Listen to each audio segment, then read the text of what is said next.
On a quiet country road in Norfolk, a blue and white bicycle was found lying in the grass. It hadn't been smashed.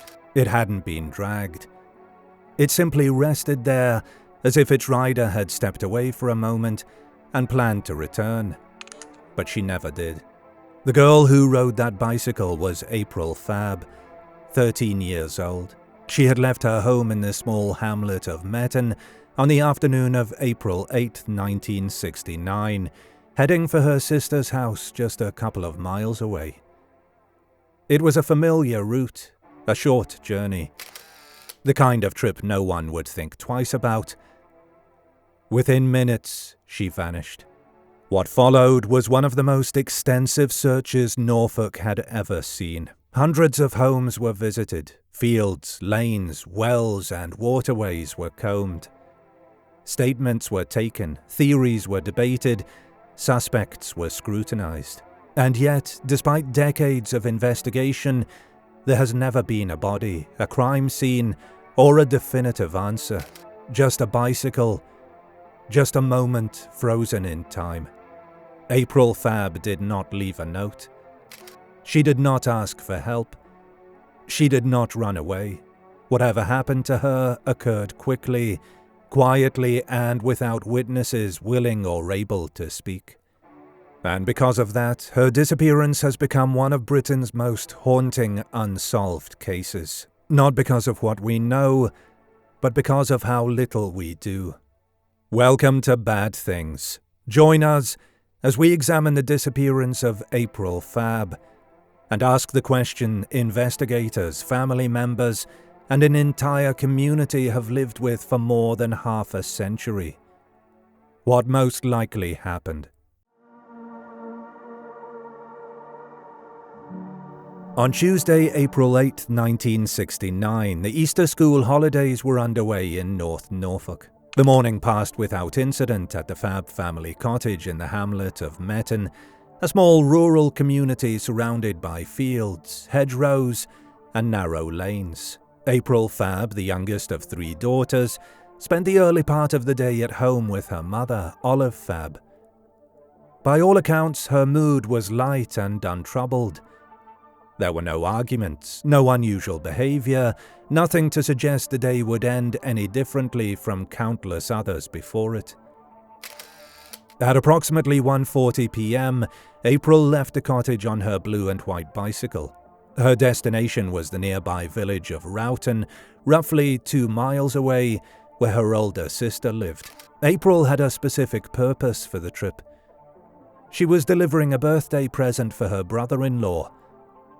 In the saddlebag of her bicycle was a packet of 10 Players cigarettes, purchased with her own saved pocket money, along with a small amount of change and a neatly folded handkerchief. She was dressed in a wine-red skirt, a green jumper, white knee socks, and wooden sandals. Practical, everyday clothing for a short ride on a mild spring afternoon. April's route took her along quiet country roads she knew well. These were not busy thoroughfares, but familiar lanes used by local farmers, delivery drivers, and the occasional passerby. Shortly after setting off, she stopped at a field on the edge of the village known locally as the Donkey Field. 2 friends were there tending to a pet donkey, and April paused to talk with them. The conversation was casual and cheerful. According to the girls, April appeared happy and in a hurry, conscious of the time and eager to reach her sister's house. After roughly 10 minutes, she mounted her bicycle again, waved goodbye, and continued on her way toward Roughton. The interaction would later take an enormous significance. It fixed April's movements in time and established that she was alive, uninjured, and alone just minutes before she disappeared. At around 2:05 p.m., April was seen again. A farm worker at Harrison's farm, located along Roughton Road, noticed a schoolgirl cycling past. He later identified her as April Fabb. She was riding steadily, heading in the direction of Roughton, and appeared completely at ease. There was nothing unusual about her behavior, nothing to indicate distress or fear. This sighting is the last confirmed moment anyone saw April alive. What happened next unfolded within a narrow and devastating window of time. At approximately 2:15 p.m., 2 Ordnance Survey workers were traveling along the same stretch of road in a van. As they passed a field just off the lane, they noticed a bicycle lying on its side in the grass. The position struck them as odd. It did not appear to have been involved in a collision, nor was it tangled in hedgerows or damaged in any obvious way. The bicycle looked simply abandoned. The men continued on their journey, but later mentioned the sighting when asked. Within those 10 minutes, between the farm worker's sighting and the surveyor's observation, April Fabb vanished. Sometime later in the afternoon, around 3 p.m., another local man was driving along the road while taking his mother home. He too noticed a bicycle laying in the field. Troubled by what he saw, he stopped and examined it more closely. Realizing it belonged to a child and that no rider was nearby, he decided to take action. He loaded the bicycle into his vehicle and drove it to the nearest police house in Roughton, where he handed it over to the village constable. When officers examined the bicycle, they made a discovery that immediately escalated concern. Inside the saddlebag were April's belongings: the packet of cigarettes, her coins, totaling 5.5 pence, and her handkerchief. Nothing appeared disturbed or stolen. The bicycle itself showed no signs of damage. There was no blood, no torn clothing, and no indication of an accident. The scene did not resemble a fall or a mechanical failure. It looked instead as though April had been separated from her bicycle abruptly and intentionally. By that point, April had still not arrived at her sister's house in Roughton. Initially, her family assumed she had been delayed, perhaps stopping to talk to someone or dealing with a minor issue along the way. As the afternoon stretched into evening, concern mounted. Calls were made to neighbors and relatives. No one had seen her. When the police connected the abandoned bicycle with the missing schoolgirl, the gravity of the situation became unmistakable. That evening, officers retraced April's intended route. They spoke with residents along the road and began piecing together the timeline. Her departure from Metton, the stop at the donkey field, the sighting at Harrison's farm, and the discovery of the bicycle. By nightfall on April 8th, April Fabb was officially reported missing. The following morning, April 9th, the search intensified dramatically. Norfolk Constabulary launched what would become one of the largest missing person operations in the county's history. Police sealed off roads and coordinated with local volunteers. Fields, woods, ditches, and hedgerows were searched systematically. A radius of several miles around the bicycle's location was combed. Search dogs were deployed. Ponds, wells, and water-filled pits were examined. Nothing was found. Officers began a painstaking door-to-door inquiry, visiting every household in the surrounding villages. In total, 419 homes were checked, and nearly 2,000 statements were taken. Anyone who might have been in the area that afternoon, farm workers, delivery drivers, tradesmen, motorists, were interviewed. Local children who had been playing near the road were asked to recall vehicles they had seen, and registration numbers were recorded and logged. As days passed with no sign of April, the search expanded further. Police enlisted soldiers to help scour difficult terrain. Frogmen were brought in to search deeper bodies of water. Officers boarded buses and trains, showing April's photograph to passengers in the hope that someone might recognize her. Each effort ended the same way, without results. By the end of the first week, optimism had begun to fade. There was still no physical evidence explaining what had happened in that 10-minute window. No witnesses had come forward describing a struggle or a scream. No one had reported seeing a child forced into a vehicle. The road where April vanished remained stubbornly silent. Weeks turned into months, and the intensive search operation was gradually scaled back. The case remained open, but the trail had gone cold. For April's family, the absence of answers became a daily reality. For the villages of Metten and Routen, the disappearance left a permanent mark. A sense that something incomprehensible had occurred in broad daylight, on a road everyone thought they understood. The timeline ended where it began, with a girl who set out on a routine journey and a bicycle found alone in a field.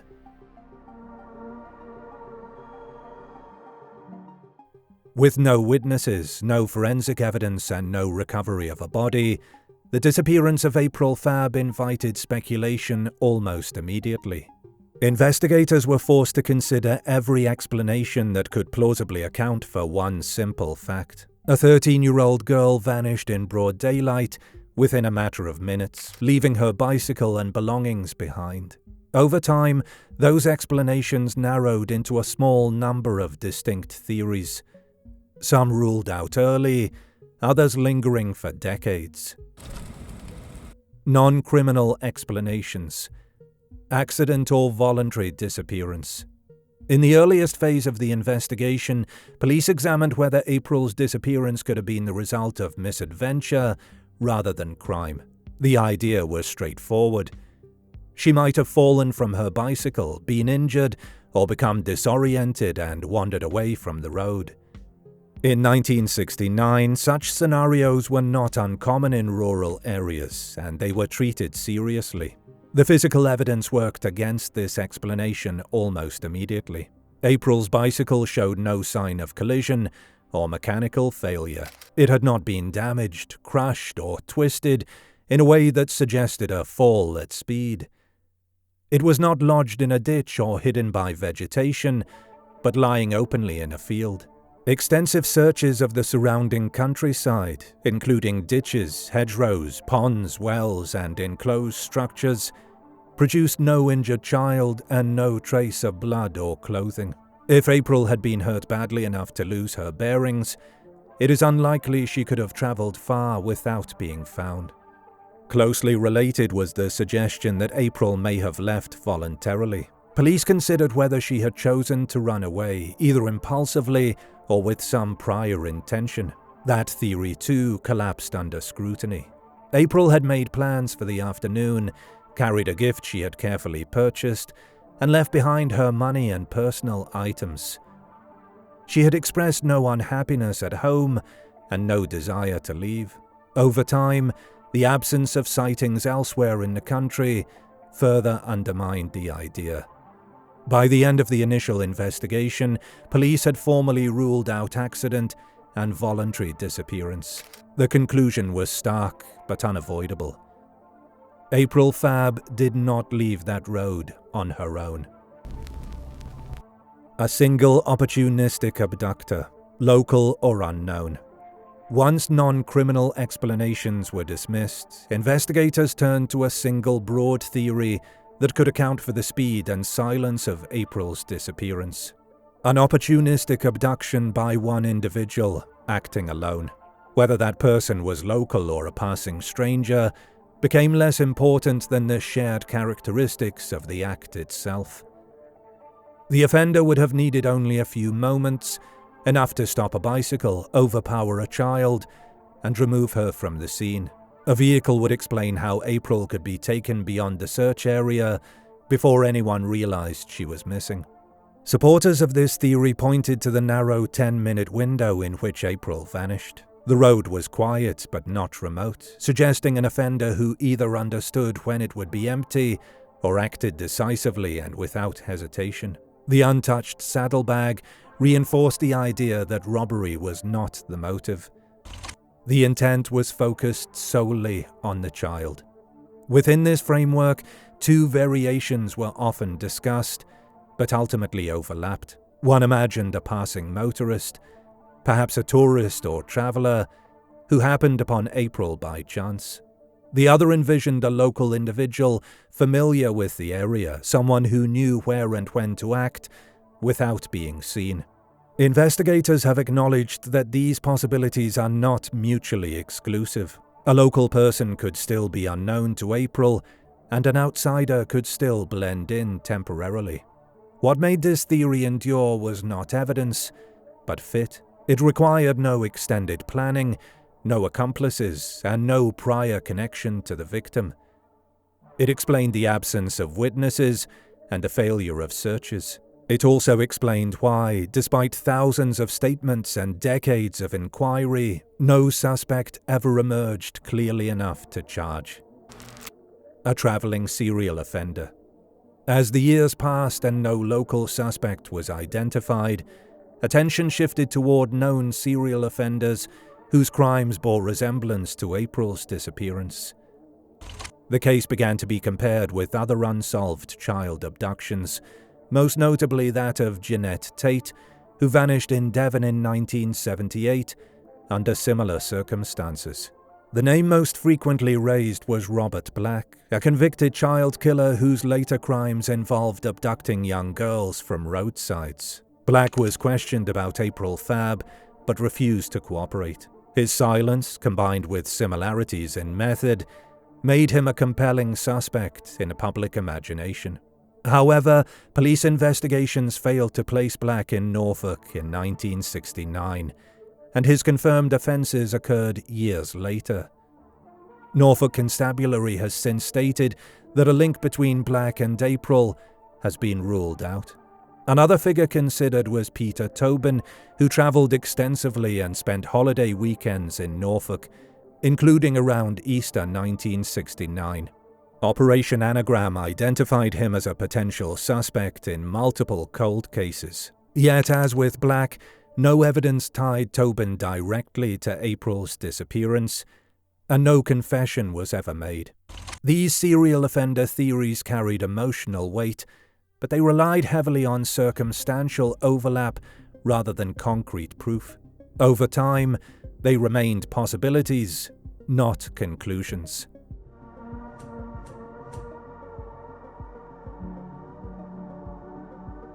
Weird Bad Things believe April Fabb was abducted by a single individual, acting alone, in a brief crime of opportunity, and that person was never identified. This conclusion rests primarily on timing. April vanished within a window of roughly 10 minutes. There was no extended interaction, no escalating sequence of events, and no aftermath visible at the scene. Whatever occurred was over almost as soon as it began. That reality alone rules out scenarios involving hesitation, negotiation, or multiple participants. The manner in which April was separated from her bicycle points to sudden intervention. The bicycle was neither damaged nor concealed, and her belongings were left untouched. This strongly suggests haste rather than intent to mislead. The act appears functional. Remove the child, discard the obstacle, leave. Theft was not a factor, and there is no indication of an accident being concealed. The offender's success in avoiding detection suggests familiarity, not necessarily with April, but with the environment. Whether local or simply knowledgeable, the individual acted at a moment when the road was empty and was able to remove April beyond the reach of immediate searches. As Detective Inspector Andy Guy later noted, "I've always felt there was a local element to April's disappearance." He has also acknowledged that some people may have harbored long-held suspicions about someone they knew without ever having proof. What followed the abduction is unknowable, but the outcome is clear. April was never recovered. That absence implies effective concealment, either through removal from the area or disposal in a location that resisted discovery, despite repeated searches. In 1969, this required neither sophistication nor planning. Only privacy, opportunity, and resolve. More complex explanations add layers without solving problems. Serial killer theories rely on coincidence without evidence. Multi-person scenarios introduce risks the crime itself does not reflect. The opportunistic single offender model accounts for the speed, silence, and permanence of April's disappearance with the fewest assumptions. This is the most uncomfortable conclusion precisely because it is unremarkable. It does not require a monster already known to police. It requires only one person, one decision, and one moment when no one else was watching. More than 50 years later, the case remains open, not because the truth is elaborate, but because it is buried, likely in memory rather than in files. As one of April's former classmates later said, "From this distance of time, we have to assume she was killed on or around that day." No evidence has ever contradicted that assumption, and nothing else explains the silence that followed. Do you want to bring bad things with you wherever you go? Our episodes are now available as a podcast. Look us up on your favorite podcast app and listen to the most truth-seeking true crime podcast out there.